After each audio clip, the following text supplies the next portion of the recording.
dove il legno ancora vive, a Legnaro, dove andiamo a conoscere un'importante realtà nata nell'ambito universitario, la Etifor. Etifor è uno spin-off dell'Università di Padova e come tale ha l'obiettivo di portare la conoscenza che sta all'interno dell'università presso il territorio, le aziende e le amministrazioni pubbliche. Siamo nati appunto all'interno del Dipartimento Territorio e Sistemi Agroforestali e l'obiettivo soprattutto iniziale era quello di donare sostenibilità al settore forestale e quindi concentrandosi sulla sostenibilità, la tracciabilità delle filiere dalla foresta allo scaffale. Quali servizi rendete sul territorio? Ovviamente lavorando sul territorio rurale non si può essere settoriali, quindi Etifor si occupa di tre ambiti di sviluppo. Il primo è quello legato alla sostenibilità degli ecosistemi e quindi delle filiere poi che si sviluppano a partire dalla foresta e dal territorio rurale. La seconda è quella degli investimenti sostenibili e quindi aiutiamo le grandi aziende, anche multinazionali, a fare investimenti in ambito forestale, ma non solo, e quindi offrendo servizi di due diligence, ossia un controllo della fattibilità economica, sociale e ambientale dell'investimento.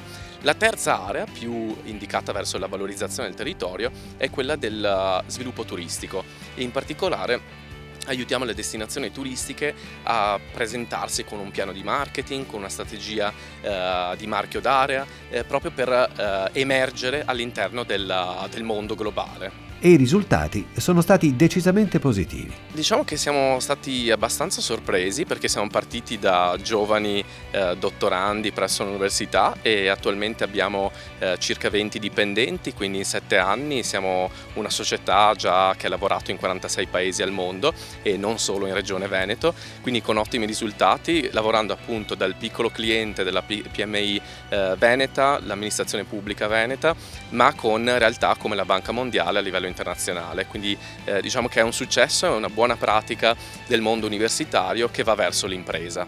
Etifor è parte del grande progetto Corwood.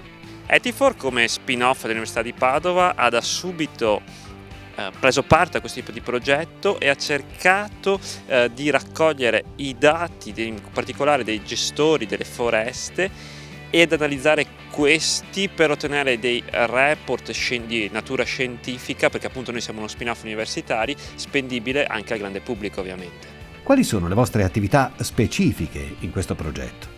Allora, come Etifor noi ci siamo subito posti il problema di cercare di analizzare il trend del prezzo del legname in Veneto. Ovviamente a fine ottobre 2018, come sappiamo, è successo Vaia, quindi siamo trovati una nuova sfida davanti a noi, andare ad analizzare i prezzi post evento.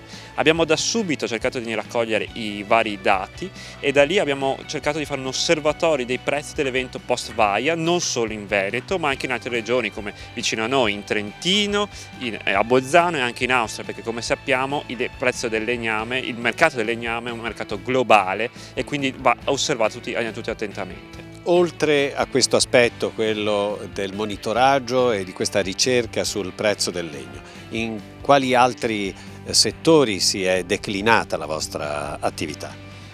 La nostra attività parte anche da un altro presupposto. Siamo convinti che ci serve un approccio multifunzionale alle foreste, che quindi la foresta non sia vista solo come la filiera del legno, ma ci sono altre filiere strettamente collegate, come quella dei funghi, dei tartufi, come anche quella del turismo, quindi i servizi ecosistemici che una foresta può dare, e che solo grazie a una gestione forestale attiva, che quindi una gestione che parte dal legno, può andare a valorizzare, a riscoprire nuovi sentieri e che quindi può andare a favorire la filiera del turismo e la filiera anche dei funghi e dei tartufi, ad esempio. Parliamo di filiera del legno. Certo, noi vediamo Vaia è stata, possiamo dire, un'opportunità. Ha sì fatto enormi danni, come sappiamo. Purtroppo ovviamente i gestori forestali, i proprietari forestali hanno perso molto del loro capitale.